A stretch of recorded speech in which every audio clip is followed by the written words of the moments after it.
Last week, we described what the computer that we're building in this course is supposed to do. This week, we get to the more difficult task of actually doing it, implementing a computer that can actually do everything that we promised previously. So let us recall the kind of thing that we said that our computer is going to do. The most amazing thing was that one computer is able to run any kind of program, any kind of software. That is, it's supposed to be able to get instructions from the software and then just execute them. So we get a single machine that is very flexible and can do everything. That idea was called the universal Turing machine in the theoretical world, and the architecture that actually implements it is called the von Neumann architecture, and this is what we're going to build today. So last week, we were very happy to get such an amazing device to actually do whatever we tell it to do. This week, we're going to have to pay the price and actually see how can you do such an amazingly flexible thing. So we already saw the general architecture of how this can be implemented. We're going to have a large piece of memory that's going to be used for two things. First of all, to store all the kind of the data that we're going to use in the computation, but more interestingly, the memory will hold a program, a sequence of instructions that are going to be executed one by one.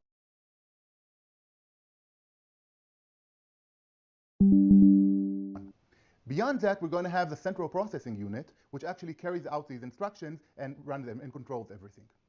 So let us now look more closely how this actually happens, how the central processing unit is built, and how does all the control back and forth work. And this is what we're going to describe in a general way, this unit, and later we'll actually talk much more specifically about the computers that we're building for this project.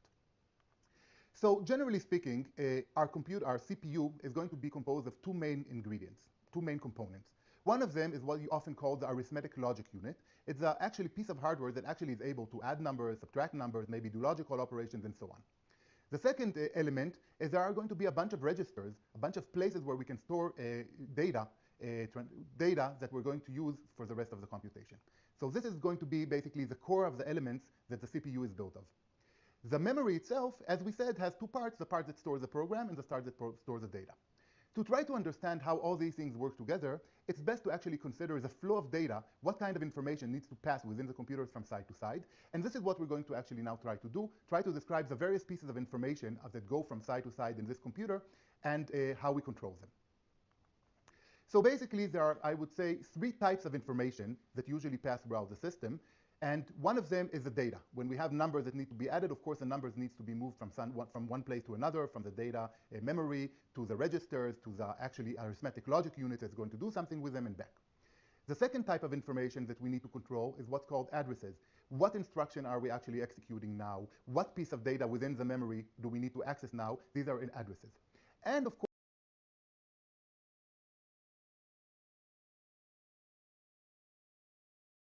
information that we need to control is what's called addresses.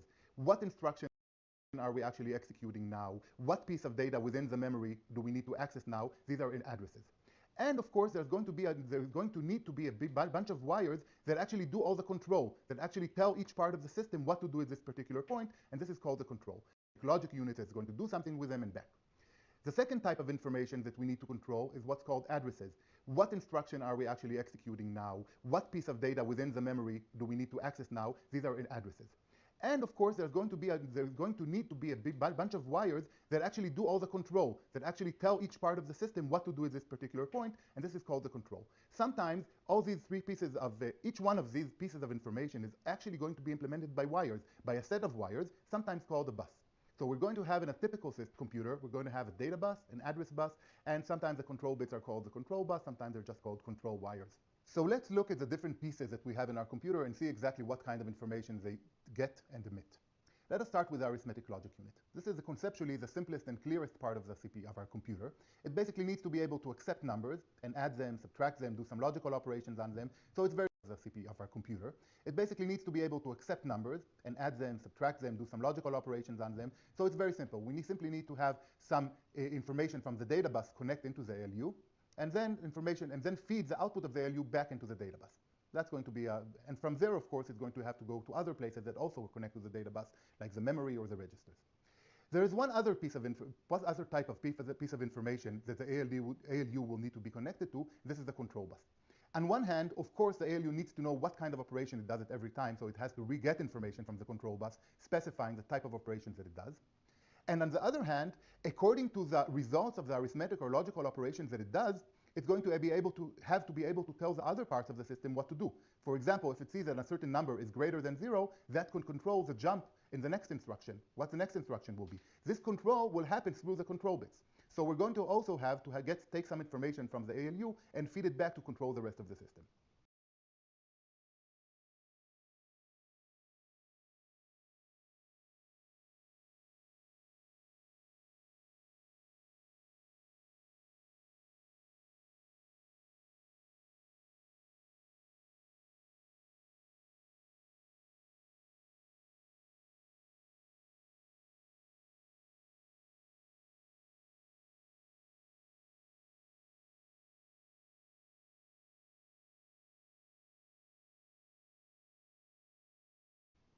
Let us consider now with the registers. The registers conceptually are very simple. Again, we store intermediate results in the registers. So we're going to have to be able to take data from the data bus into the registers, and then also take data from the registers and feed them back into the data bus. And of course, where would they go from the data bus? To other parts of the system, such as the ALU. So this is the first thing that, of course, we will have to connect all the registers to the data bus. The second piece of information is sometimes, as we've discussed previously, some registers are used to specify addresses. The way we actually achieve indirect addressing into a RAM or jump into a ROM address, the way we do it is usually we put numbers, addresses into a register, and then that specifies where we want to access. So we're going to also have registers connected to the address bus, which controls, again, the memories which actually then feeds into the memory. So that's the second type of information we'll need to have. We will have some registers that are address registers, either exclusively or both address and data registers, and these will need to feed into the address bus.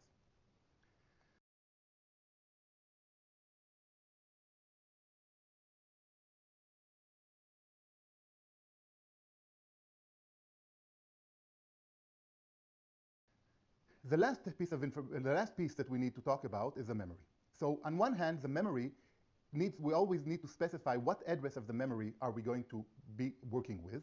And that is specified, of course, by the address bus. That's the whole point. And of course, once we actually work with a certain address, we're going to need to be able to read it or write into it. And that is specify what address of the memory are we going to be working with. And that is specified, of course, by the address bus. That's the whole point. And of course, once we actually work with a certain address, we're going to need to be able to read it or write into it, get information from it or put information into it.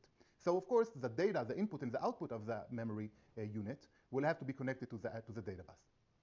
Let us look slightly more closer inside.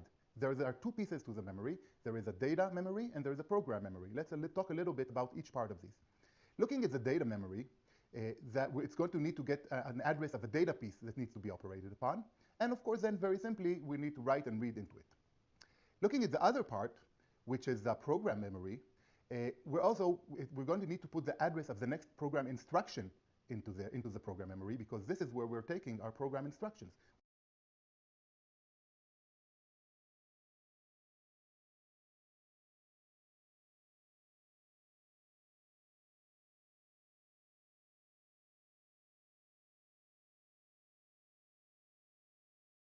We need to be able to put an other part, which is the program memory.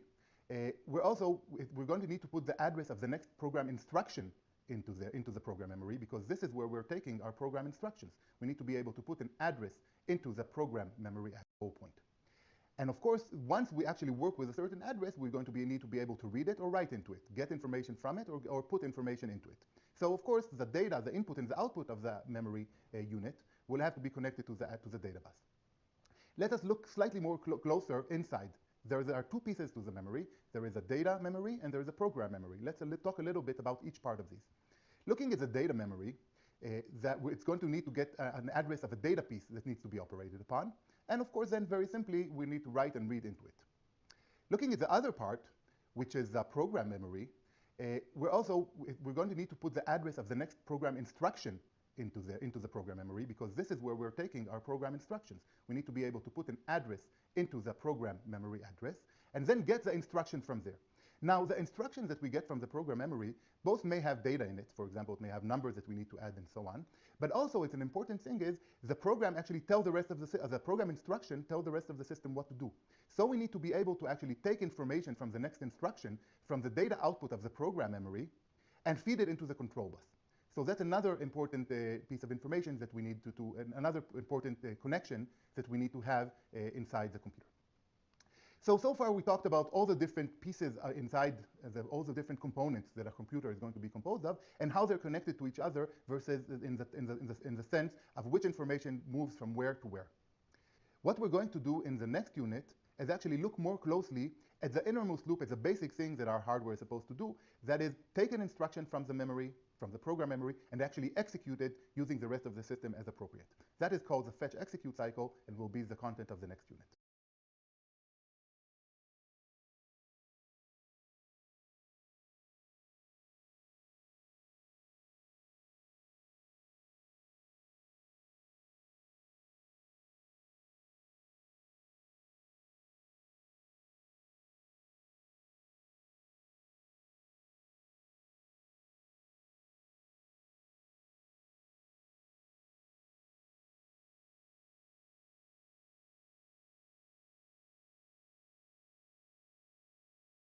In this unit, we're going to talk about the very basic thing that a computer does, which is execute one instruction after the other. We're going to look more specifically at how exactly is that done. Well, really, it's very simple. You first fetch the instruction that you need to execute, and then you just execute it. And then you repeat. And that's the only thing that a CPU does. Fetch an instruction, execute it. Fetch another instruction, execute it, and so on and so forth. So let us look specifically at each of these two stages, what exactly happens there, and how does that translate into what happens in hardware. So let's first talk about fetching. So how do you get the next instruction that you need to execute? Well, where is the next instruction located at? It's in the program memory. It's in the memory. Where in the memory? In the address that's specified by our program counter, probably. So we need to basically put the location of the next instruction, of the instruction that we want to execute next, into the address of the program memory. And then we need to read the contents of that memory, and then we'll get the basic instructions that we need to execute, the code of the instruction that we need to execute.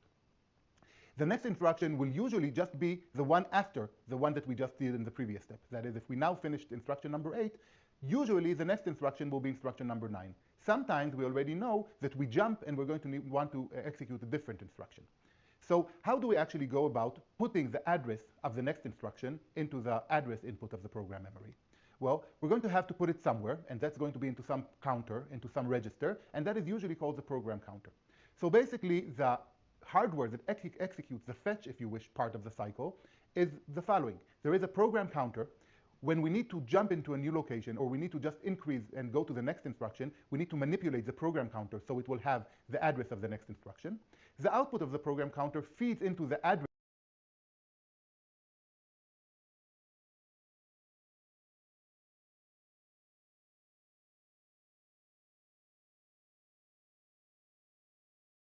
specification of our program memory, and the program counter address of the next instruction. We need to manipulate.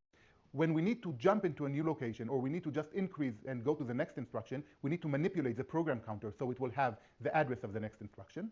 The output of the program counter feeds into the address specification of our program memory, and then out of the program memory's output comes the actual code of the instruction that we need to execute. So that is basically what happened in the fetch part of the fetch and execute cycle. So now, once we have the code of the instruction, now we need to execute it. So the instruction code itself has all the specifics of what we're going to do now. Which calculations are we supposed to do? Are we touching this register or that register, and so on? And whether we need to jump afterwards, and so on. So usually, all that information is coded somehow inside the instructions that we already have, because that we got it in the instruction part, in the fetch part of the cycle. And usually, the way it's coded is in a simple way. So that is basically different parts of the instruction bits actually control the different parts that we need to do right now. Sometimes it's more complicated, sometimes it's more simple, but that's a basic idea. So the basic executing the current instruction basically means taking the bits from the instruction code that specify what to do and actually doing what needs to be done. Looking at it in the hardware phase, from the hardware point of view, the instruction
we already got from our fetch. That's going to now feed into the control bus of our CPU, of our computer.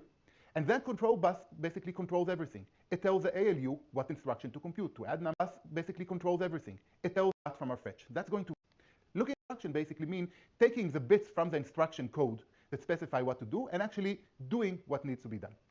Looking at it at the hardware phase, from the hardware point of view, the instruction we already got from our fetch. That's going to now feed into the control bus of our CPU, of our computer. And that control bus basically controls everything. It tells the ALU what instruction to compute, to add numbers, subtract them, or so on. It also tells where do the data pieces come from. Do they come from which register or from the data memory or so on. So we basically have the instruction memory that we just fetched basically tells us exactly each part of the system, what to do right now in the execute cycle. And that really controls whether we read from the data memory, whether we read from the registers, what do we compute, where to write, and so on. Of course, there are many details how that is exactly done. How does the bits from the instruction specifically tell the ALU what to do, which register to choose, and so on. That is best viewed through the lens of a particular computer. Specifically, we will actually get into these details when we talk about our computer, about the Hack computer, and that is what we're going to be doing in the next few units, where you're actually going to see how we actually control each and every part of the system from the instruction bits. So we're not going to delve deeper into the specifics of this part, which is really the most of the work that is done by the computer, but rather I want to take a step backwards and look at a certain problem that I've sort of glossed over so far, and that is the fact that we really have a clash between the fetch cycle and the execute cycle. You see, both the program and the data reside in memory. In the fetch cycle, basically we need to get from the program memory the next instruction. So we need to put into the address of the memory the address of the next instruction and get the instruction as output. On the other hand, in the execute cycle, we need to access data that also resides in memory. So we need to put into the address of the memory the address of the data piece that we want to operate on, which has nothing to do with the program piece that gave us the instruction. And in memory. So we need to put into the address of the memory the address of the data piece that we want to operate on, which has nothing to do with the program piece that gave us the instruction. And because we have a single memory, that is a clash, because what are we going to put into the address? Are we going to put there the address of the instruction or the address of the data piece? We need to do both, and that's a problem. So how do we solve that? Well, basically, we're going to do one after the other. That is the usual way. How do we do one after the other? There's going to be a multiplexer that feeds into the address of the memory. In the first part of the cycle, in the fetch cycle, we're going to actually set the multiplexer to plug into the address input of the memory, the program counter. That is the location of the next instruction. While in the execute cycle, the multiplexer will actually set the memory to actually point into the data address that we need to access. And of course, the output of the memory will now go into both places, both into the parts of the system that need the instruction, and into the parts of the system that are used inside when executing to actually put information there. Now, you may wonder, okay, so how do we do both of them together? Well, when you look at it, you really need to remember the instruction from the fetch cycle to be used for the execution cycle. So that is what we're going to do. When we actually are in the fetch cycle, we put the address of the next instruction, we get the next instruction, and then we need to remember it inside an instruction register. And that instruction register is exactly what remains holding the value of the instruction that we're now executing in the execute cycle. And then, of course, in the execute cycle, now we have the instruction already stored in this register, and we can work with all the information that we need for the execute cycle using the data memory that is being addressed in the second part of the cycle. So this is the usual way it's done. Now there's a shortcut, and that is simply keep the two different parts of the memory separate. That is, have one unit holding the data memory and another unit holding the program memory. Each one of these units has its own address, and then we don't need to worry about switching between them as we've just shown. This shortcut makes everything simple. It is sometimes called the Harvard architecture, but we just view it as a variant of the von Neumann architecture and keep using it due to its simplicity.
So now we've basically finished talking architecture and keep using it due to its simplicity.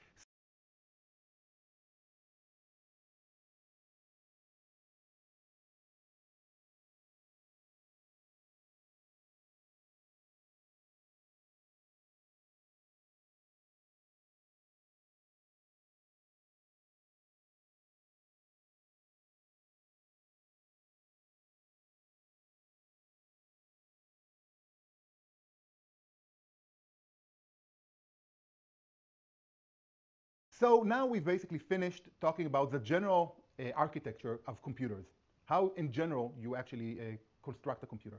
What we're going to switch in the next unit is talking specifically about our hack computer and how it is built exactly.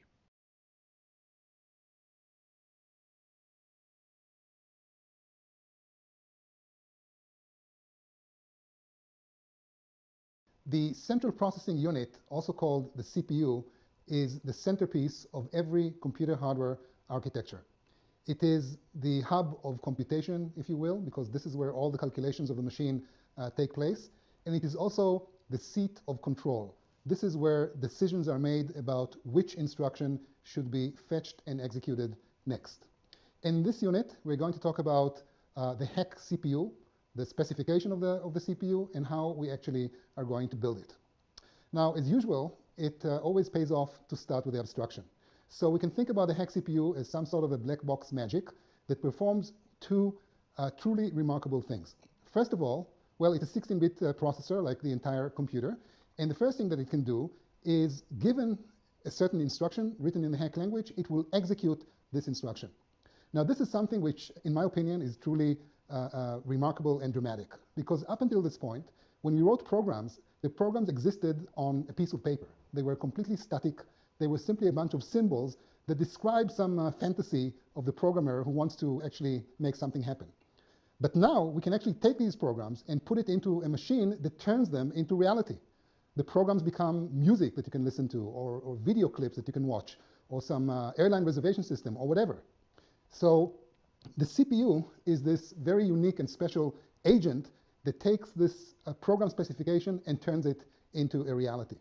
And if this were not enough in its own right, the CPU can also do something not less remarkable. In the process of executing the current instruction, it also figures out somehow which instruction should be executed next in the program which is currently running. And of course, since we talk about the Hack computer, we assume that all these programs are written in the Hack machine language that we studied or looked at in week 4. So given that this is the CPU abstraction, the next thing that I'd like to discuss is the more detailed specification of this apparatus. Well, the first thing that we have to remember is that the CPU does not work in isolation. It is connected to other devices inside the computer. In particular, in this particular Hack architecture, the CPU is connected both to the instruction memory and to the data memory. With that in mind, here is the specific input and output connections of the CPU. And let us begin to review them from left to right and from top to bottom. So first of all, we have 3 inputs coming from 3 completely different sources. First of all, there is a 16-bit data value, which is the value of the currently selected data memory register. This is the value that the CPU is going to operate on. Which sources? First of all, there is a 16-bit data value, which is the value of the currently selected data memory register. This is the value that the CPU is going to operate on. Now, what exactly do we want the CPU to do? Well, the next input, which we decided to call instruction, which is a very sensible name, describes a 16-bit input, which is the value of the selected instruction memory register. And remember that at any given point of time, there is always a selected register in the instruction memory, and there is always a selected memory register in the data memory. So always something comes into the CPU. The third input, which we decided to call reset, is a 1-bit input, which I will discuss later in this unit. On the right-hand side, we see the outputs of the ALU. So first of all, if the ALU wants to write something to the data memory, it has to specify 3 different things. Number 1, what is it that we want to write? It has to specify, if the ALU wants to write something to the data memory, it has to specify 3 different things. Number 1, what is it that we want to write? And this is stored in or emitted through an output called out_m. Number 2, where do we want to write it? We have to provide an address, and this is the job of the next data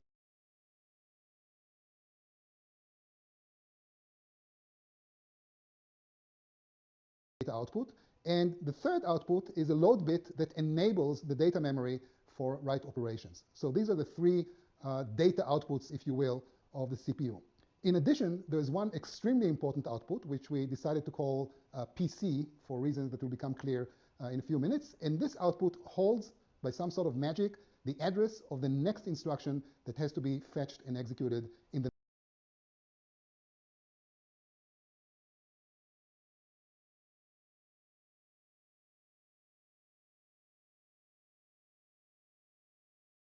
next cycle of this computer.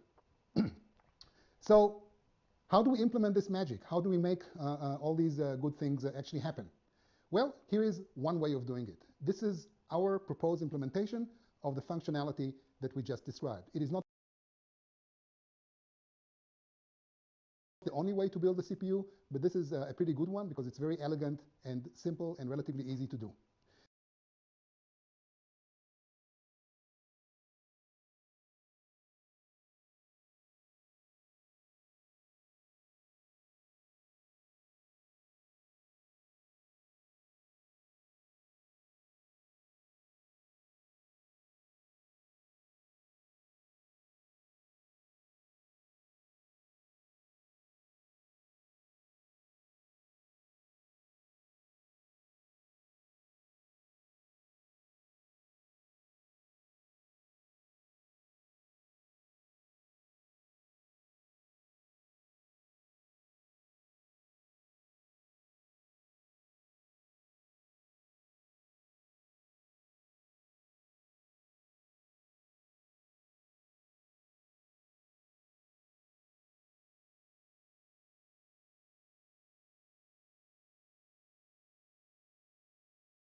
So before we get into the actual details of this architecture, let us look at the interface.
If we look at the interface of this hardware diagram, we see that it is 100% identical to what we saw before. We have 3 inputs coming in, and we have 4 outputs coming out.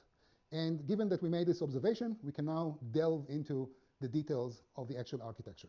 Another important thing that we have to look at before we begin to understand what is going on here is that within this architecture, we have many labels labeled by the catch-all symbol C, which I use to represent the notion of control bits. So in order to make all these chips work together, the designer of the CPU has to make sure that different bits, different control bits arrive to the right locations, and these multiple messages together will cause the CPU to do what it's supposed to be doing. Now, if you look at this architecture, after the first minute or two of bewilderment, you will realize that everything here is extremely standard. You see the ALU, which you built in Project 2. we see three registers, which we call A, D, and, and PC. And these registers are identicals to chips that you built in Project 3. And we see two muxes, which we built in week 1 of the course, in Project 1. And therefore, putting together this architecture is just a matter of assembling chip parts that you've already built in previous weeks in this course. Another thing that you see in this diagram is all these C labels, which indicate control bits that go into various locations in various chips. Now, we have intentionally left those, the specification of these control bits somewhat opaque, because we want you to figure out how to actually piece all these things together. And we'll have much more to say about it in the unit that discusses how we actually build this architecture. Now, before we build it, we have to describe what this architecture actually does. And in doing so, I find it kind of interesting to think about this architecture as an orchestra that works together, many different instruments, in order to produce some great symphony, and the symphony is the execution of the current program. You know, just like a regular orchestra, it can play many different pieces of music, and the current program determines what it actually executes. So I would like, in the remainder of this unit, to focus on different sections in this architecture, and let us begin with this section that deals with the current instruction. So zooming in on this section, we see that it consists mainly of a register called A and an instruction input that connects to this register through a multiplexer. And here and an instruction input that connects to this register through a multiplexer. And here is it consists mainly of a register called A and an instruction input that connects to this register through a multiplexer. And here is an A instruction arriving to the machine in the current cycle or some cycle. And here is also the symbolic mnemonic of the same instruction, which is easier to read, but obviously the computer doesn't care about it at all. This is just for communications between me and you. So we see that this instruction seeks to load the value 3001 into the A register, and of course to do everything in binary. So in order to carry out this instruction, the CPU has to do several things. First of all, it has to decode the instruction. It has to take the 16-bit value and separate it into an opcode and a 15-bit address, or a 15-bit value. By the way, how do we know that it's an A instruction? Well, we can look at the opcode. The opcode is 0, and according to the Hack machine language specification, it means that it's an A instruction. So the CPU says, aha, I know what to do with it. I have to take the next 15-bit value and put it inside the A register. And notice that this is exactly what the gate diagram does. The 16-bit values go through the register and into the register. Another thing that the CPU does, and we cannot see it in this diagram in order to avoid clutter, but this is something very simple. It takes the output of the A register and emits it outside the CPU via and emits it simple. It takes the output of the A register and emits it outside the CPU via the output, which we called, I think, address M or M address. You can look it up in the overall architecture of the computer. So another thing that the CPU does, and we cannot see it in this diagram in order to avoid clutter, but this is something very simple. It takes the output of the A register and emits it outside the CPU via the output, which we called, I think, address M or M address. You can look it up in the overall architecture of the computer. So this is how the CPU handles an A instruction. Now, the next thing that we're going to look at is how the CPU handles a C instruction, because after all, in this Hack machine language, we have two generic instruction types, an A instruction and a C instruction. So we have to be able to entertain and handle any one of these instructions. Well, the C instruction, like the A instruction, consists of different fields. And the first field is the opcode, which happens to be 1. This is how the CPU can tell that this is a C instruction. But in addition to this, we have several other fields, and we can see them more clearly if we look at the symbolic manifestation of the same instruction. Now, notice that I'm using color coding to associate the bits with the symbolic mnemonics, but these colors obviously are completely meaningless for the computer. They are just a way for us to obviously are completely meaningless, the symbolic mnemonics, but these colors obviously are completely meaningless for the computer. Now notice that I'm using color coding to associate the bits with the symbolic mnemonics, but these colors obviously are completely meaningless for the computer. They're just a way for us to communicate more easily in the course. So how does the CPU handle with such an instruction? Well, you may have guessed the first thing that has to be done is to decode the instruction. So the ALU takes this 16-bit value and it decodes it into 4 different fields. And these fields will later on be used in order to power up and manipulate different elements inside the computer architecture. What we discussed so far was how the CPU symbolic mnemonics, but these colors obviously are completely meaningless for the computer. They are just a way for us to communicate more easily in the course. So how does the CPU handle with such an instruction? Well, you may have guessed the first thing that has to be done is to decode the instruction. So the ALU takes this 16-bit value and it decodes it into 4 different fields. And these fields will later on be used in order to power up and manipulate different elements inside the computer architecture. What we discussed so far was how the CPU handles the A instruction, but if you look at the gate diagram, you see that the same A register can be also fed not necessarily from the instruction input, but rather from the ALU output. So we have to decide. In some cases, we want the A register to be fed from the instruction, and in other cases, we want the ALU to be fed from the ALU output. Now, you may have guessed how we do it. We know that in different situations, we deal with 2 different instructions. In some cases, it's an A instruction with an opcode of 0, and in this case, we want the input to come from the instruction. In other cases, it's a C instruction with an opcode of 1, and in this case, we want to route the input of the A register in such a way that the input will come from the ALU. So it is the job of the CPU designer to inspect the opcode of the incoming instruction and decide from which source the A register will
take its next contents, so to speak.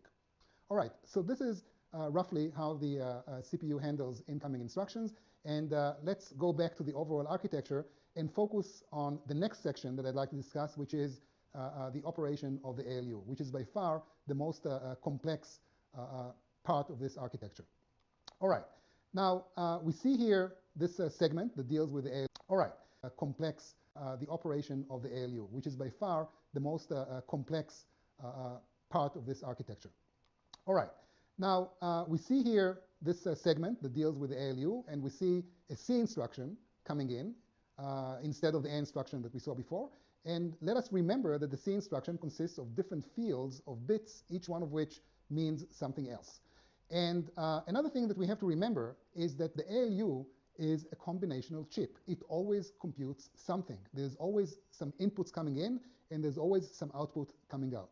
And when you look at the diagram, you see that the inputs of the ALU come from 2 different sources. One of them is the D register, the current value of the D register, and the other one is either the value of the A register or the value of the D register, and the other one is either, one of them is the D register, the current value of the D register, and the other one is either the value of the A register or the value of the selected memory register. And there's a multiplexer that takes care of this decision of them is the D register, the current value of the D register, and the other one is either the value of the A register or the value of the selected memory register. And there's a multiplexer that takes care of this decision of where to take the value from. And the control bit of this multiplexer is one of the bits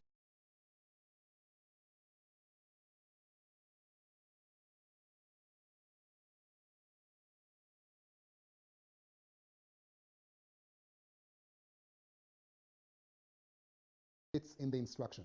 So once again, the CPU designer has to take care to take this bit that determines from which we want to read the input of the ALU, and the ALU will then get the correct inputs or the inputs that the programmer intended it to receive. So we have the inputs lodged in the input pins of the ALU, and the ALU goes to work, and how does it know what to do? Well, the ALU also has 6 control bits that basically taken together tell or specify the ALU which operation we want to carry out. Now these bits are taken from the instruction, and I'm using some color coding here to help distinguish which bits go where, but of course these colors are completely meaningless as far as the computer is concerned, and I'm using them only for didactic purposes. So the CPU designer has to take these 6 green bits, or more accurately copies of these bits, and route them all the way to the control bits of the ALU.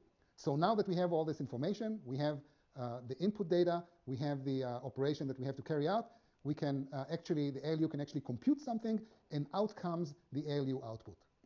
Now, inspecting the diagram, we see that the ALU output is simultaneously fed into 3 different destinations. The first destination is the D register. The second destination is the A register, and it goes through a multiplexer. And the final destination is outside the interface of the chip, so to speak. So the same ALU is fanned out into 3 different places, and so we have the situation that we have the same ALU output knocking on 3 different doors. But the fact that it knocks on these doors does not necessarily mean that the doors are going to open. We have to decide, or the programmer has to decide, which door has to be opened. This decision is made by the next field of bits that I want to focus on, and these are called, in our jargon, we call them destination bits. We have 3 destination bits, and these bits determine whether or not to open the D register, the A register, and the data memory to accept the ALU output. So if, for example, the green bits would have been 0, 0, 0, then it's very nice that the ALU computes something, but this value will be lost. No container in this computer will be open for business, so to speak. And if we set these green bits to 1, 1, 1, then all of these containers will receive the same output simultaneously. So we can play with these bits as we've done in week 4 when we wrote programs. Although we did it in assembly and in symbolic way, we can do it with machine language. And once again, we have a way to program this architecture so that the ALU output will be selectively absorbed by different locations in this architecture. All right, moving along. Another thing that we have to remember is that the ALU also computes and outputs 2 control outputs, which I think we call the ZR and NG. And these 2 control bits document whether or not the ALU output is negative or 0. And these 2 outputs play a key role in what will be described next, which is the control logic of the CPU. But before we talk about this logic, I want to, as promised, I want to say a few words about the reset input that we see coming into the diagram from the left-hand side at the bottom of the slide. And of course, when you build a chip, all these sides, up, down, left, right, mean absolutely nothing, but it's useful to communicate about it when we talk about it, as promised. But before we talk is the control logic of the CPU. But before we talk about this logic, I want to, as promised, I want to say a few words about the reset input that we see coming into the diagram from the left-hand side at the bottom of the slide. And of course, when you build a chip, all these sides, up, down, left, right, mean absolutely nothing, but it's useful to communicate about it when we talk about gate diagrams. So let us say a few words about this reset bit. And in order to do it, we have to try to envision how the Hack computer will look like if we actually set out to build it. Well, it will be a black box. And as you see, this black box is equipped with a single black box look like if we actually set out to build it. Well, it will be a black box. And as you see, this black box is equipped with a single push-down button. And this push-down button is called reset in our jargon. And the idea is the following. This black box, the Hack computer, is already loaded with some program written in the Hack machine language. And up until now, it does nothing. The program is inside, but nothing is happening. Well, if you take your finger and push this reset button in and let go, what will happen is that the computer will start running the current program. Well, you look at whatever comes out of this computer, and in a few minutes you will see that we can attach a screen to it and a keyboard. You look at the program's execution, and at some point you decide to reset the computer or rerun the same program again. You take your finger, you push it inside the reset button, you let go, and by doing this, the computer will restart running the same program again. Okay, so this is the kind of behavior that we want to implement in the control logic of the CPU, among other things. All right, so now that we understand how the reset button works from the outside of the computer, so to speak, Let's go back to the CPU logic outside of the computer, so to speak. Let's go back to the button works from the outside of the computer, so to speak. Let's go back to the CPU logic and explore the control logic of the CPU. Well, it doesn't make sense to talk about control if we don't have some instruction that gives meaning to the control operation. So here is an example of a C instruction, and it's a schematic instruction. It's not zeros and ones, but I used some mnemonics to, and also color coding, which is completely meaningless as far as the computer goes. I used these mnemonics and colors in order to emphasize that we have here different fields of bits. Each field is designed to do something else in the overall computer architecture. And when we talk about control, I want you to focus on these 3 bits, which we call the jump bits. If you recall, if the 3 jump bits are 0, it represents a no jump situation. If the 3 jump bits are 1, it represents unconditional goto. And any other combinations of zeros and ones in the jump bits represents a conditional goto. What I've just said is part of the Hack machine language goto. And any other combinations of zeros and ones in the jump bits represents a conditional goto. What I've just said is part of the Hack machine language specification. The 3 jump bits are 0, it represents a no jump situation. If the 3 jump bits are 1, it represents unconditional goto. And any other combinations of zeros and ones in the jump bits represents a conditional goto. What I've just said is part of the Hack machine language specification.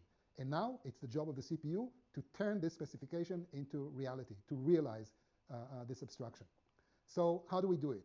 Well, the hero of our story is a humble register called program counter. It's actually a counter. And the program counter is also called PC in our jargon. And in what follows, we want to focus on what happens inside the PC. So here is the desired operation of a typical program counter. First of all, and foremost, the one thing that we want the program counter to do is to always emit the address of the next instruction that has to be executed. So let's keep this in mind. Now, if we want to start or restart the computer, well, in this case, we have to set PC to 0 because we want to execute the first instruction in the program.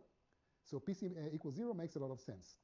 Otherwise, if we have a no jump situation, if the current instruction is such that the 3 J bits are 0, then we want the program counter to increment by 1 step, so that the next instruction that we will execute will be instruction number 1, and then instruction number 2, and 3, and 4, and so on, as long as we don't have a jump. However, if the current instruction is such that all the J bits are 1, then we have we have an unconditional goto. And in the case of an unconditional goto, we want to set the PC to A. Why? Because if the programmer knows what he's doing, then the programmer has already taken care. The programmer knows want to set the PC to A. Why? Because if the programmer knows what he's doing, then the programmer has already taken care to enter the address that you want to jump to the A register. Conditional goto, we want to set the PC to A. Why? Because if the programmer knows what he's doing, then the programmer has already taken care to enter the address that you want to jump to the A register. So if we do PC equals A, PC, the program counter, will emit the address of the next instruction that has to be executed. And finally, if only some of the J bits are 1, 1 or 2 of the J bits are 1, then we have a conditional goto. If we have a conditional goto, we have to look at the ALU output and decide if this goto should actually materialize. That's the whole idea of conditional. We have to check if the condition is true or false. If the condition is true, then we want to make a jump. Otherwise, we want to ignore the goto and just do PC++. So I hope that you are convinced that this abstraction makes sense. That's exactly how a program counter has to work in every computer. And what remains to be seen is how do we actually make it happen? Well, the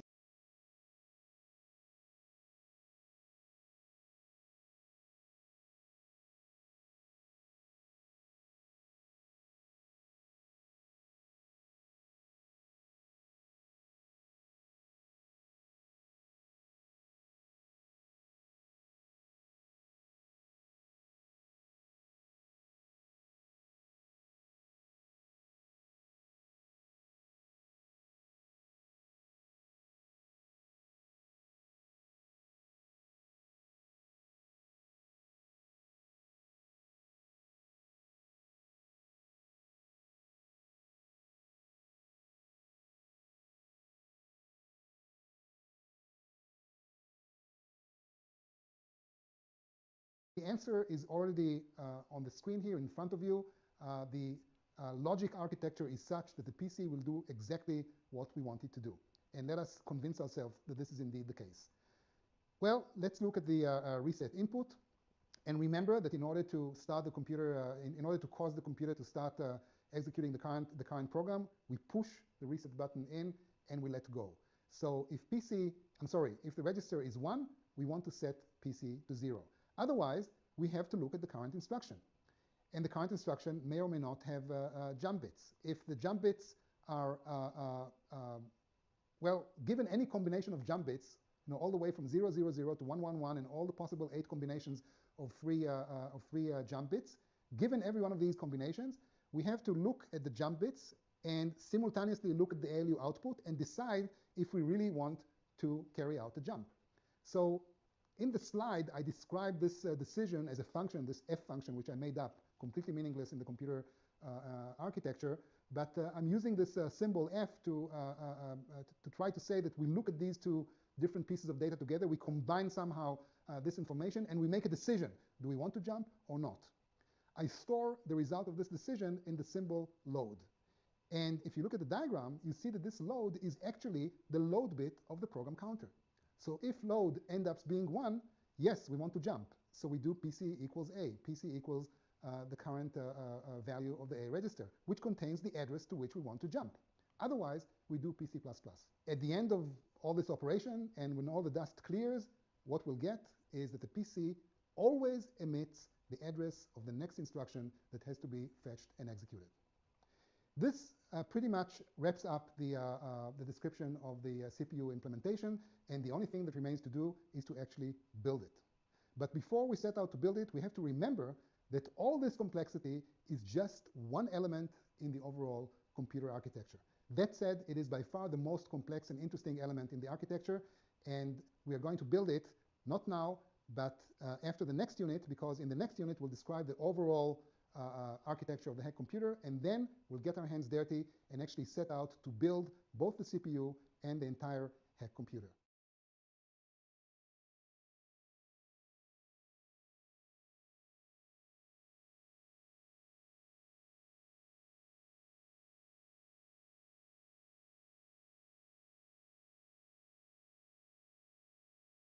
In this unit, we're going to talk about the overall Hack computer architecture, and we're going to give you all the information which is needed in order to actually go out and build it. So here we see the overall hardware architecture of the Hack computer, and we see that we have something new here. We have two fancy input-output devices. In particular, we have a raster display unit that enables us to take values from the computers and actually display them in some sensible way that makes sense to humans. And we also have a keyboard unit that will enable us to interact with a program that currently runs in the computer, assuming, of course, that this program accepts us to enter some values into it. So this is how the computer looks like, and as usual, it pays off to think about the abstraction. So from the user's perspective or from the programmer's perspective, we have some sort of a black box magic or a computer that enables us to run on it programs written in the Hack machine language. Now, this is not to be taken lightly, because it runs in the computer, assuming, of course, that this program accepts us to enter some values into it. So this is how the computer looks like, and as usual, it pays off to think about the abstraction. So from the user's perspective or from the programmer's perspective, we have some sort of a black box magic or a computer that enables us to run on it programs written in the Hack machine language. Now, this is not to be taken lightly, because if, for example, we will write a Java compiler that translates from Java to Hack machine language, well, this computer will be able to run Java programs. And in fact, this is something that we do something very similar to this in the second part of the course, which we will describe at the end of this course. So abstractly, we have a general purpose computer that can run any program that can be translated into Hack native code. So this is the top-down description or abstraction of this computer. We can also describe this computer bottom-up.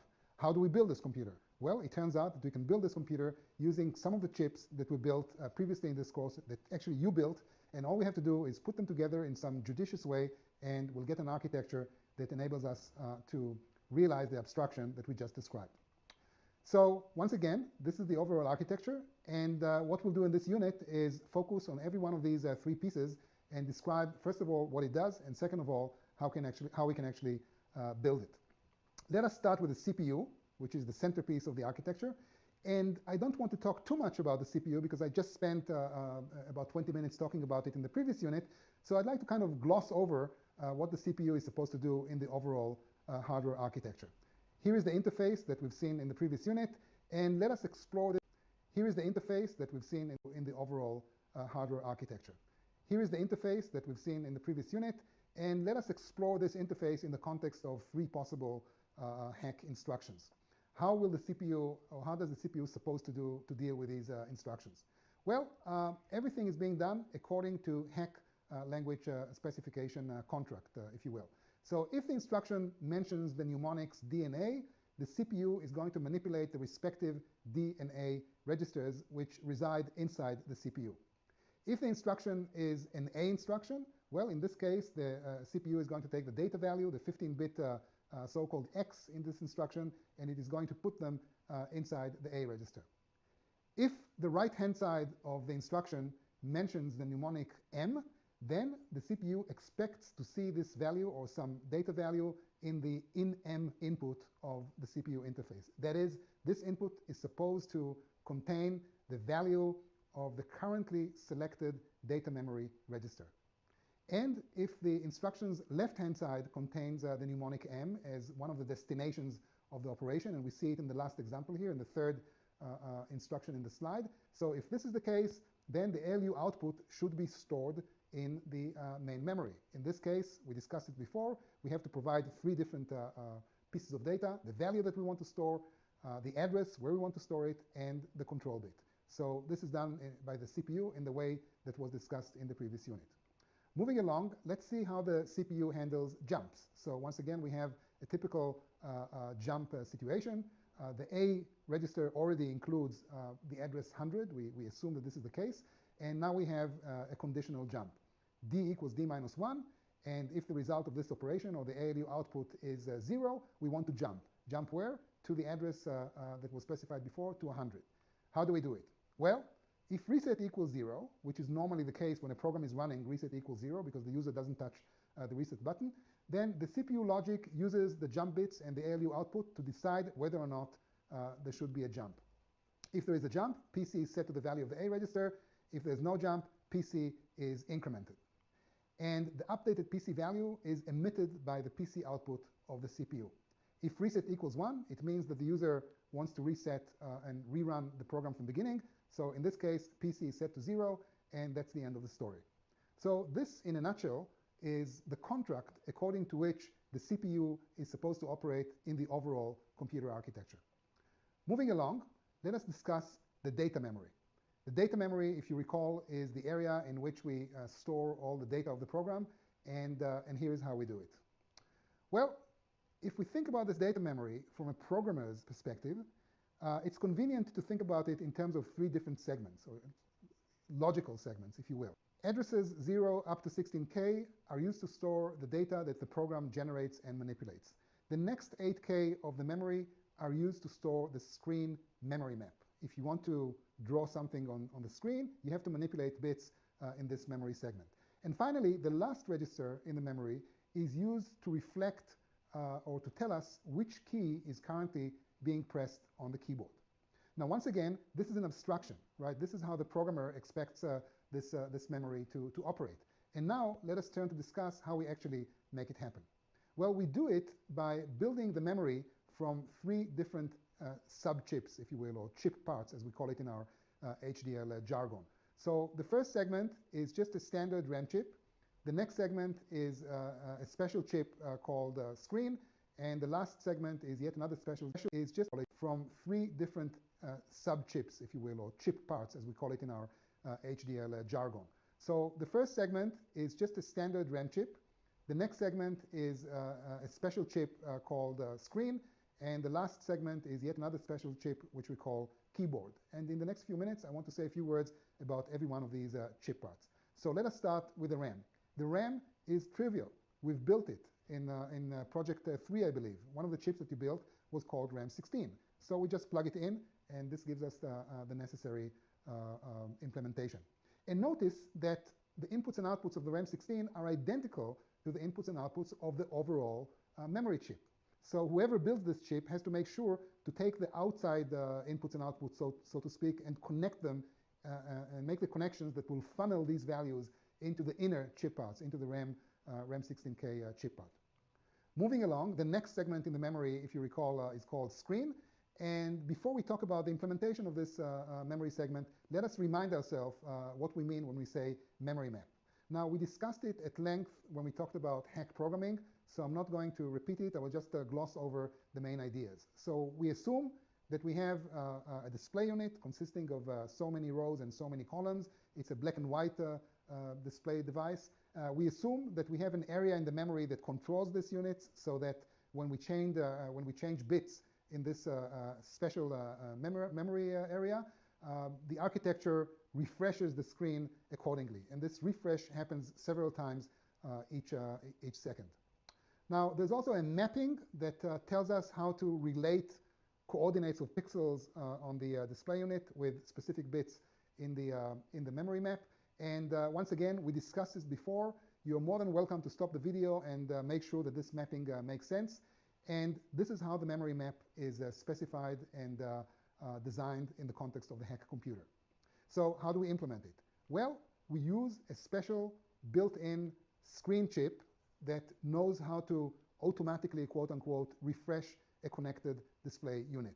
Now, I want you to notice that in the most part, there's nothing special about this chip. It's just a regular RAM chip.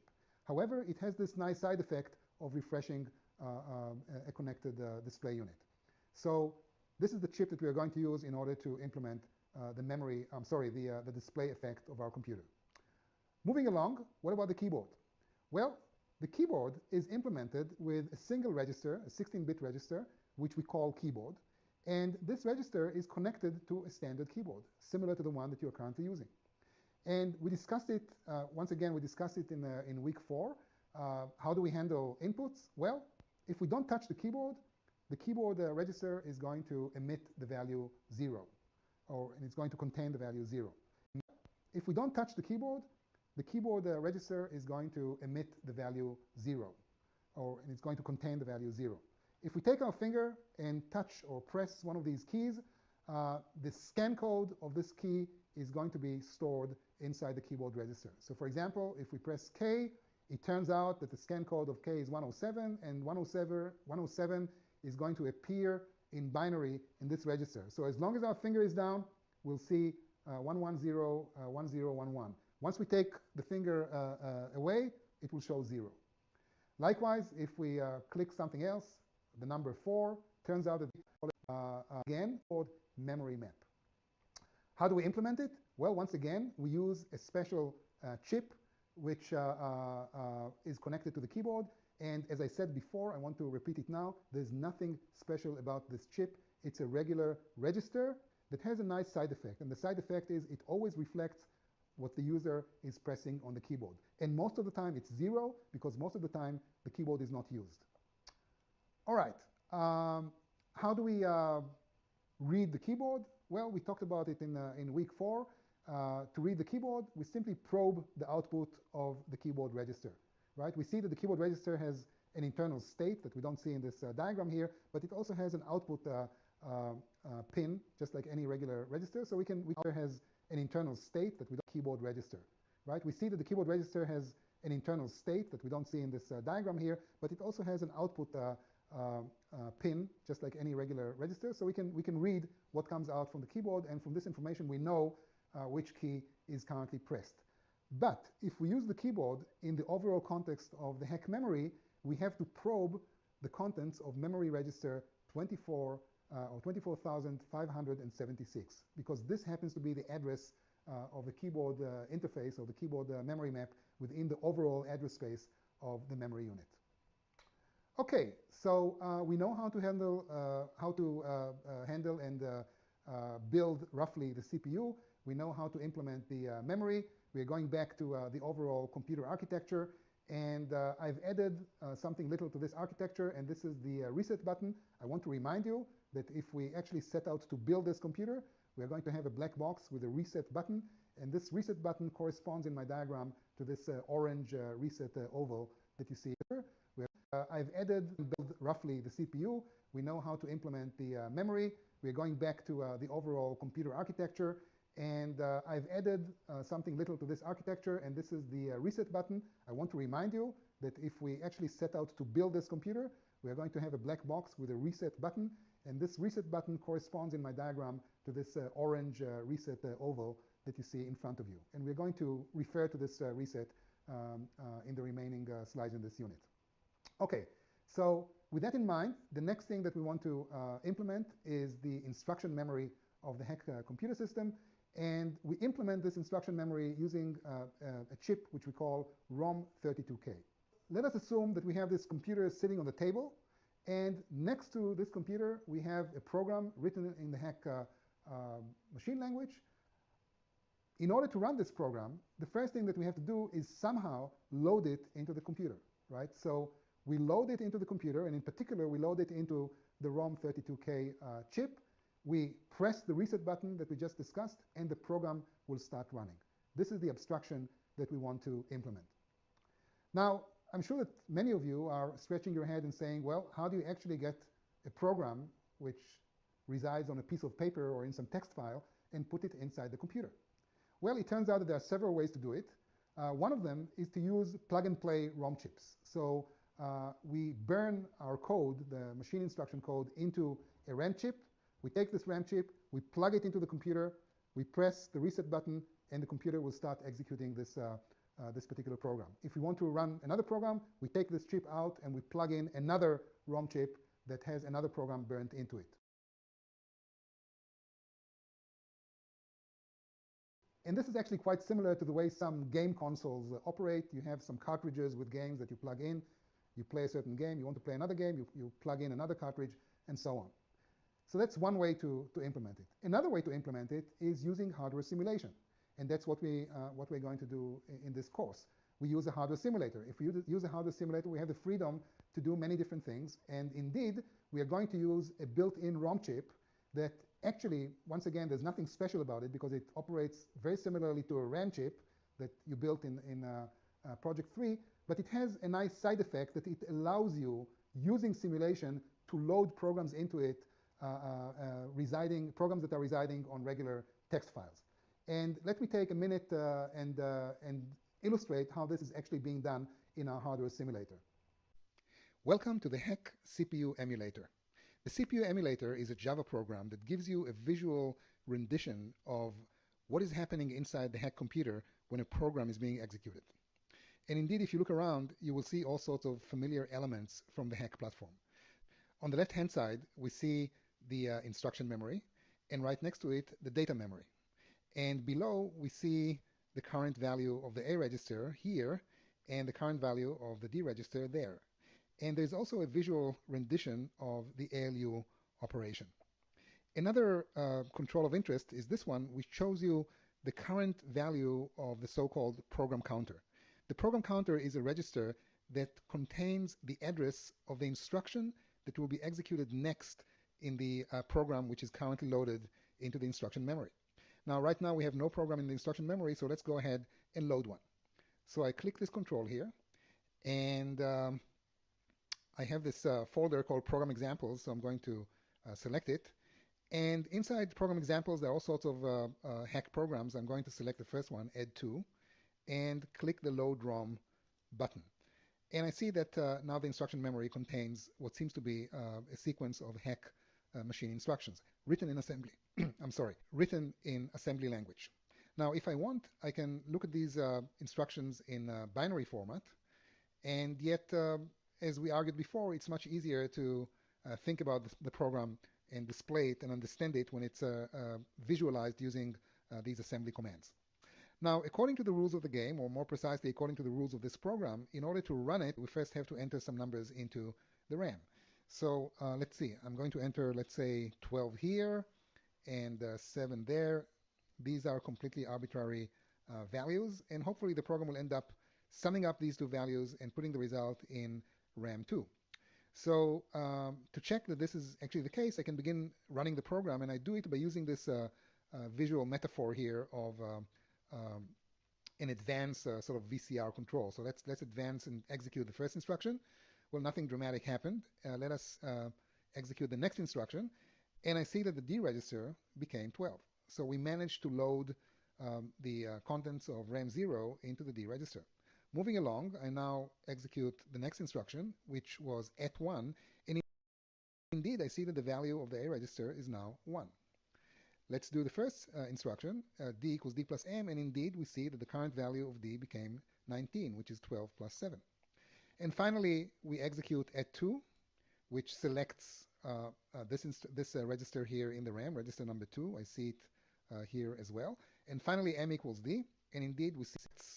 And finally, we execute at 2, which selects this register here in the RAM, register number 2. I see it here as well.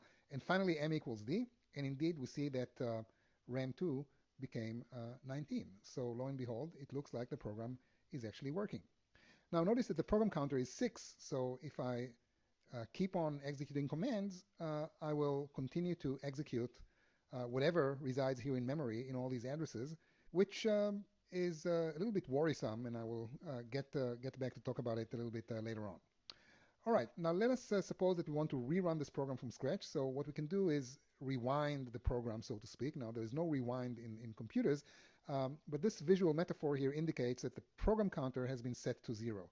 And this actually causes the computer to set itself to a position in which it can start executing this program again. So we can, try some other values here. Let's enter just the first value is now -5. And I'm going to rewind once again, and now I'm going to fast forward, which actually means just let the whole program execute automatically, so to speak. So we see that the program is indeed executing without any help from us. And let us pause it for a little while, and we see that we got the right answer, which is 2. -5 plus 7 is 2.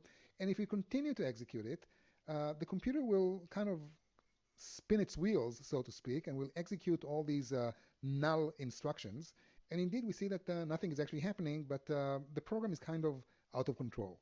And we have to think about a way to resolve it. But for now, what is more interesting is the fact that we learned how to execute a program and how to inspect the various controls here and convince ourselves that the program is actually doing what it's supposed to do. So now that we understand how the ROM comes to play in simulation, let's go back to the general specification of the ROM. It's almost a regular memory chip. It has an address coming in. It has some output coming out. It's a ROM device, read-only, so we don't have any machinery that enables writing into it. And if you recall, the output of the ROM is always the contents of the register that is selected by the address input. So if I enter 17 into the address input, what will come out is the contents of register number 17. So it makes a lot of sense to take this ROM and connect it to the program counter, because the program counter always emits the address of the next instruction. So if we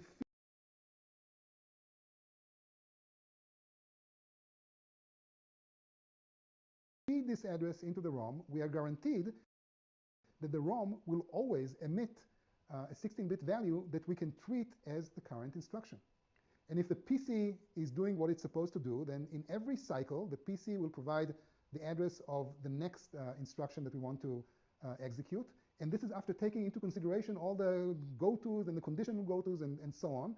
And what will come out from the ROM is always the current instruction that we want to execute, as if by magic. Of course, we know that there's nothing magical here because we're going to build everything, all of this ourselves. So having said that, we can now finally wrap up this discussion and talk about how we build the overall computer architecture. Okay, so we start with the CPU, and as was just discussed, we connect to it the instruction memory, which we call ROM, and we connect it in exactly the same manner that we just discussed. So the instruction input of the CPU is taken from the output of the instruction memory, and so we have a current instruction to operate on, and in the process of executing this instruction, we are going to compute the address of the next instruction that has to be fetched, and this address is going to be emitted by the program counter, and it goes all the way into the address of the instruction unit, of the instruction memory unit, and this unit in turn will then emit the next instruction that has to be executed in the next cycle. Now, the CPU in this sub-diagram here is kind of spinning its wheels, and nothing is actually being done with its outputs. So in order to do something useful with the outputs of the CPU, we connect them to the memory unit according to the contract that we described several times, what we want to write, where we want to write it, and the load bit. And finally, we take the output of the memory and we connect it back into the CPU, because many instructions we want to operate on the memory and not only write into it.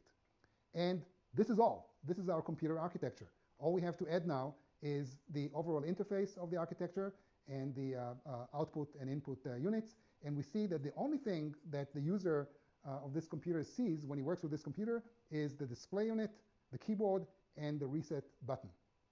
And this, once again, wraps up everything that we want to say about building this computer architecture. And when I look at this architecture and reflect back on everything that we did so far, I'm reminded by this quote about what it means to be beautiful.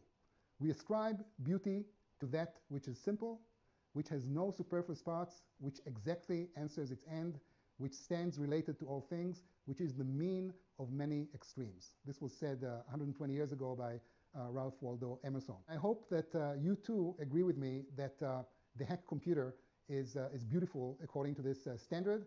And one reason why it is so aesthetic is because it's incredibly simple. You know, all you have to do in order to build this computer here, provided that you built these 3 chips, is write something like 3 lines of HDL code, which is quite remarkable.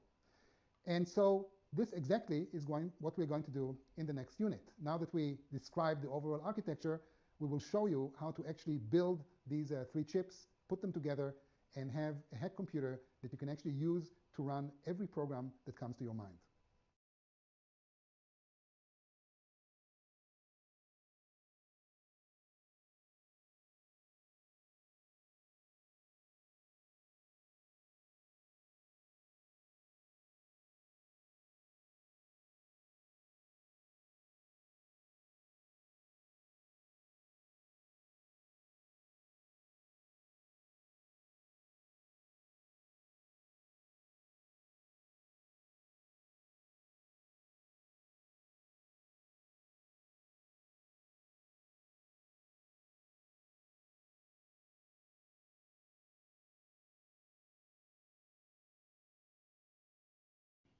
So throughout this week, we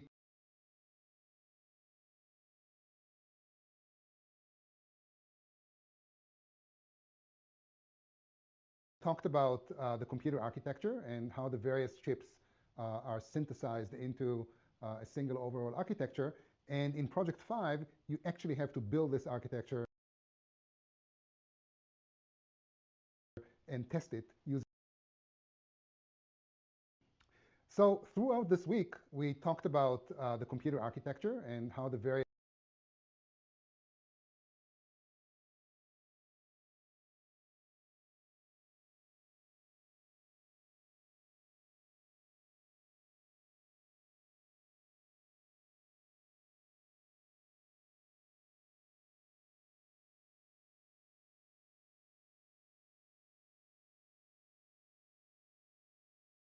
chips are synthesized. So throughout this week, we talked about the computer architecture and how the various chips are synthesized into a single overall architecture. And in Project 5, you actually have to build this architecture and test it using our project materials.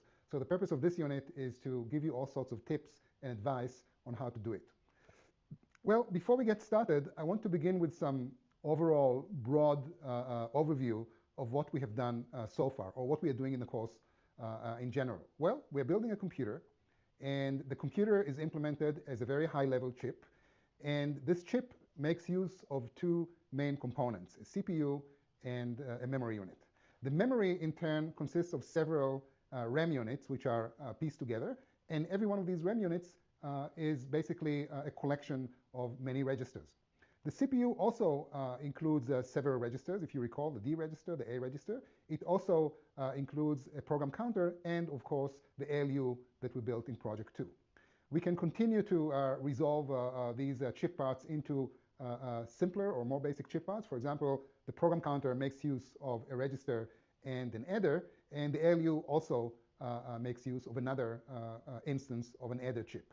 And of course, all these chips at the end of the story are based on elementary logic gates, those that you built in the first week of the course. And also, other chips, higher level chips, make direct use every once in a while of these lower level gates.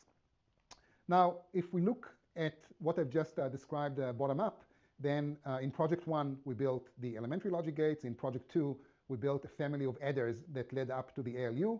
In project 3, we built a family of registers that ended up with RAM units. And finally, in this project, we are going to take the fruits of all this hard work and put it together into a complete computer system. So basically, we have to implement the CPU, the memory unit, and then we have to implement the synthesis of these two high-level chips into a complete working general-purpose computer. So that's what we'll do in project 5. So here is the abstraction of the Hack computer, and here is also the implementation that we discussed in the previous units. And we see that the architecture is based on a CPU, a data memory unit, and an instruction memory unit, which we called ROM. So let us begin with the CPU. Once again, here is the CPU in abstract terms. We see here the API, or the input and output units of the CPU. And if we delve into the implementation, we get this diagram that we discussed earlier in the course. And here are some tips on how to build this relatively complex chip.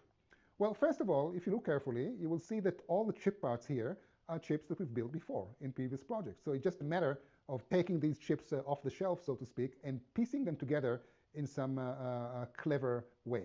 So how do you do it? Well, another inspection of this diagram reveals that we have all these C control bits that you see here, and most of these control bits come from the current instruction. So here's, for example, a C instruction that consists, if you recall, of several fields, and I used color, which is obviously is meaningless for the computer, but it helps me communicate with you.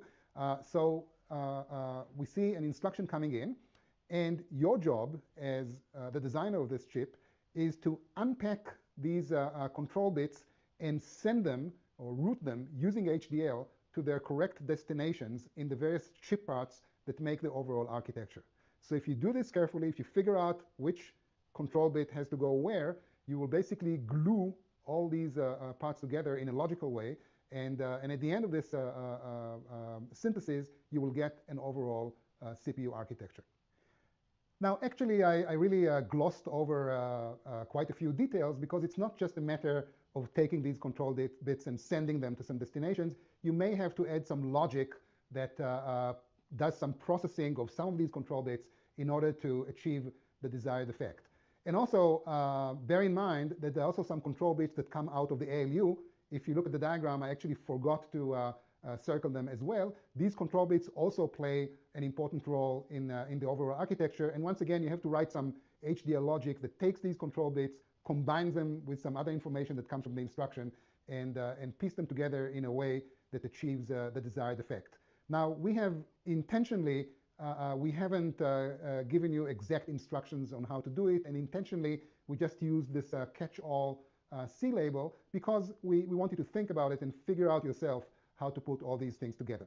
Once you do it, you will achieve the overall architecture of the CPU. Here is also the stub file that we are giving you. The stub file contains, the documentation of the CPU, the names of the input and output units, and then obviously you have to provide the missing implementation. All right, so moving along, we have resolved the CPU, and the next thing that I want to discuss is the memory unit, the data memory unit, which is data of the memories that have also having the some master actions chips. We have a build. It's not really. It has a humble register. You have to write chip part within the overall to do it. Then you have to do something to take this address and route it and glue that holds together these chip parts. And we've resolved the CPU and the memory and build the RAM chip. And therefore, we decided not to bother with asking you to build RAM. It's a read-only device, so it's actually easier to build than a RAM chip. And therefore, we decided not to bother with asking you to build it. And we supply it as a built-in chip. We didn't do it only for that reason. We also we supply a built-in version of the ROM because we also endowed this built-in chip with the ability to load the program within the hardware simulator. So it's very convenient that we have this built-in chip, and all you have to do is take it and plug it into the overall architecture. So this is probably the easiest thing to do in this project. So that's it. We built all the three components that make up the architecture, and the only thing that remains is to actually effect in HDL the very diagram that you see here in front of you. So you have to write a few HDL statements that connect the CPU to the memory and to the ROM32K in the same way that you see here in the diagram. How do we do it? Well, we start with a stub file that gives you the API of the computer, and then you write a few lines of HDL code that basically implement this diagram in HDL. In order to do this project, as usual, you have to go to the website, read the project page that gives you all sorts of documentation about the files that you're going to need. All these files are already available on your computer as part of the None2Tetris folder. So you're all set, and you have everything you need in order to finally complete the computer architecture. There are a few more resources, as usual, that you're welcome to use, and that's it.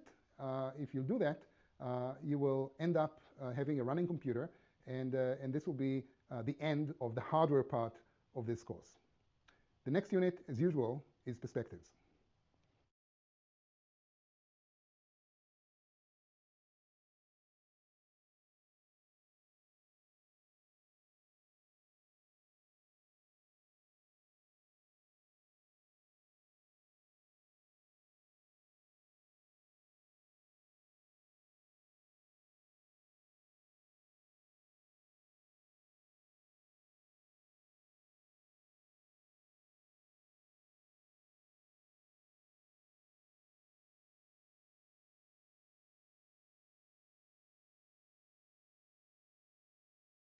So welcome to the perspective unit of week 5, in which we integrated all the chips that we built before into a full-blown computer system.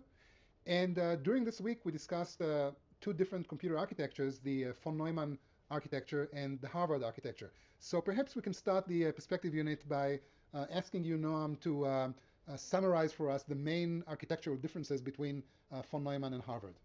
Well, in our Hack computer, we had a separate read-only memory for the program and a separate data memory that was read-write. Separating between these two different memories is sometimes called the Harvard architecture, which I tend to view as just a flavor, if you wish, of a von Neumann architecture. In a classic von Neumann architecture, you have a single memory that contains both the data and the program. As we explained in the second unit of this week, doing it the classical way has a tiny complication that you need to separately fetch an instruction, that is, access a program instruction, and separately at a different time, at the next cycle, execute the program which requires accessing the data memory. In our Harvard architecture, we had the program in a separate memory unit. Basically, we could do both of them in a single cycle, which made it a bit simpler.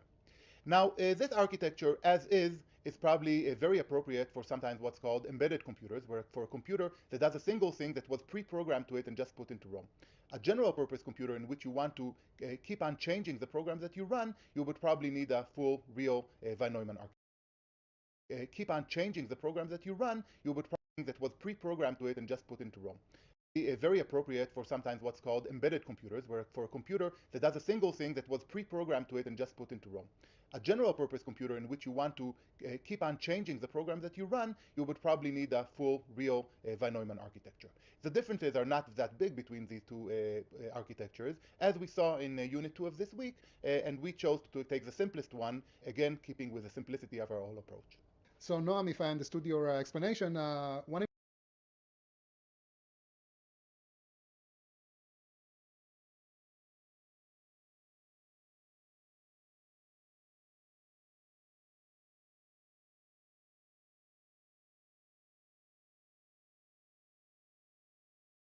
implication of moving from Harvard to von Neumann architecture is that in von Neumann, we expect the computer to do different things at different cycles or different points of time.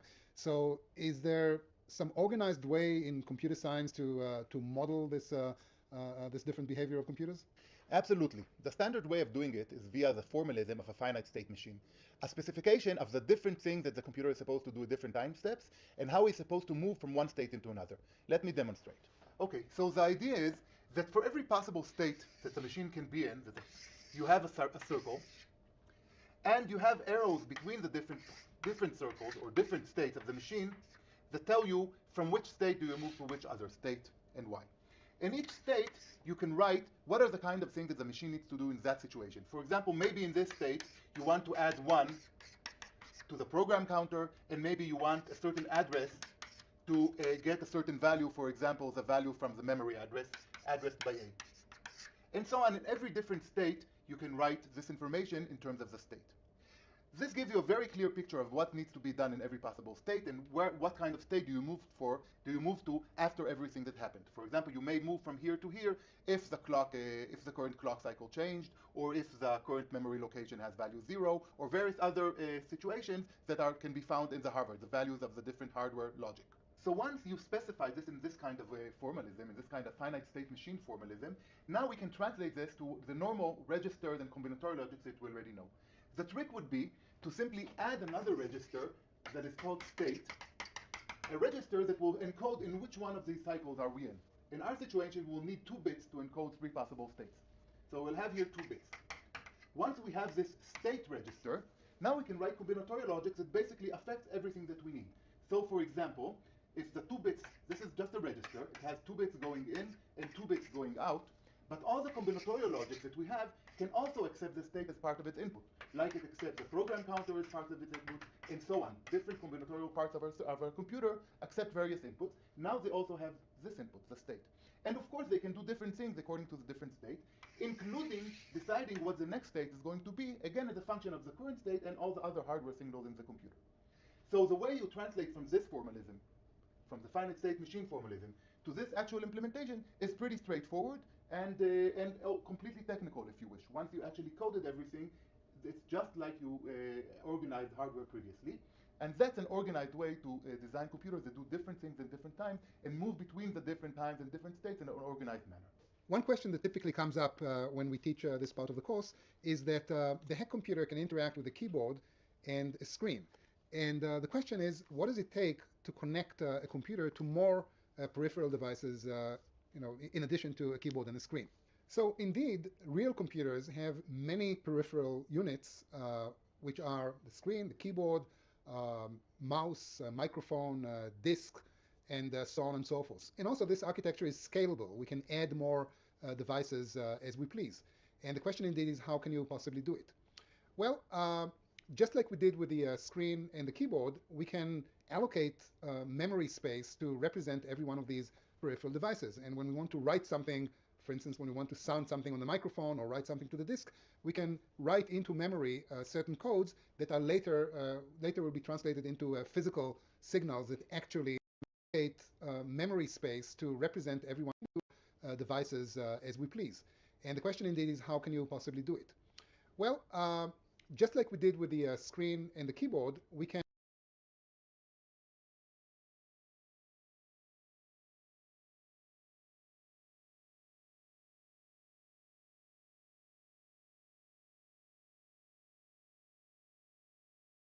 allocate memory space to represent every one of these peripheral devices. And when we want to write something, for instance, when we want to sound something on the microphone or write something to the disk, we can write into memory certain codes that are later will be translated into physical signals that actually operate these peripheral devices.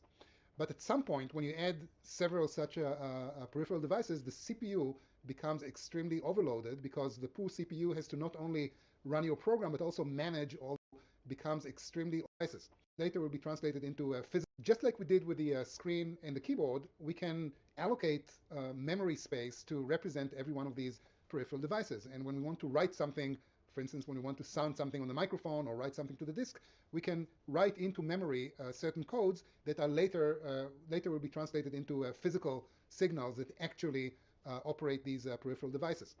But at some point, when you add several such peripheral devices, the CPU becomes extremely overloaded because the poor CPU has to not only run your program, but also manage all these peripheral devices.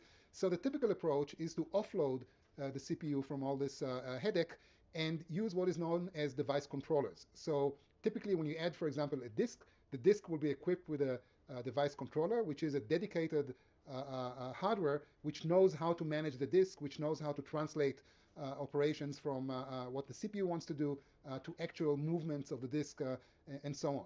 And something like this happens with every particular I/O device. And for example, take the screen. In the Hack platform, the screen is managed in a very simplistic way. When you want to turn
on and off a pixel, you simply turn on and off a bit in memory, and you assume that at some point this manipulation will be refreshed or will cause the screen to be refreshed. So the CPU is in charge for everything. If you want to draw a line, the CPU has to actually write all these points, all these bits into memory, and the line will get drawn at a certain point of time.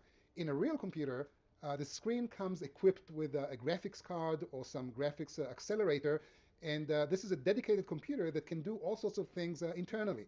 So if we want to draw a line from one coordinate to another, we can simply tell the controller, go ahead and do it, and the controller will do everything which is necessary to compute, which pixels have to be turned on and off, and so on. So once again, we can add many I/O devices as we please. In principle, it will be very similar to what we did with the screen and the keyboard, but there are numerous details involved which are specific to all these different devices.